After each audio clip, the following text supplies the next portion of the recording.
ஓம் நமோ நாராயணாய. தினம் ஒரு திருப்பாவை.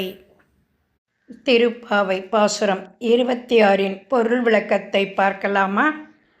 பக்தர்களிடம் மிகுந்த அன்பு கொண்டவனே, நீலக்கல் நிறத்தவனே, பெரிய கடலில் ஆளிலையில் மிதப்பவனே, பெரியோர்களால் வழி வழியாக மேற்கொள்ளப்படும் மார்கழி நோன்புக்கு பிறகு உலகத்தையே அதிர வைக்கும் ஒளியையும் பால் சாதம் போன்ற நிறத்தையும் உன் சங்காகிய பாஞ்சஜன்யத்தை போன்றதுமான வளம்புரி சங்குகளையும் பெரிய முரசுகளையும் பல்லாண்டு பாடும் பெரியோரையும் மங்கள தீபங்களையும் கொடிகளையும் தந்து இந்த நோன்பை நிறைவேற்றுவதற்குரிய இடத்தையும் அளித்து அருள் செய்ய வேண்டும்.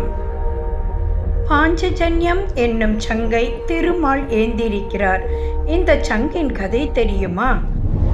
பஞ்சசன் என்ற அசுரன் சாந்திபனி என்ற முனிவரின் மகனை கொன்றுவிட்டு கடலில் போய் மறைந்து கொண்டான். கிருஷ்ணர் அவரிடம் மாணவனாகச் சேர்ந்தார். குருதட்சணையாக தன் மகனை கொன்ற அசுரனை பழிவாங்க வேண்டும் என சாந்திபனி முனிவர் உத்தரவிட்டார். கிருஷ்ணனும் பஞ்சசனை கொன்று அவனை சங்காக மாற்றி தன் கையில் வைத்து கொண்டார்.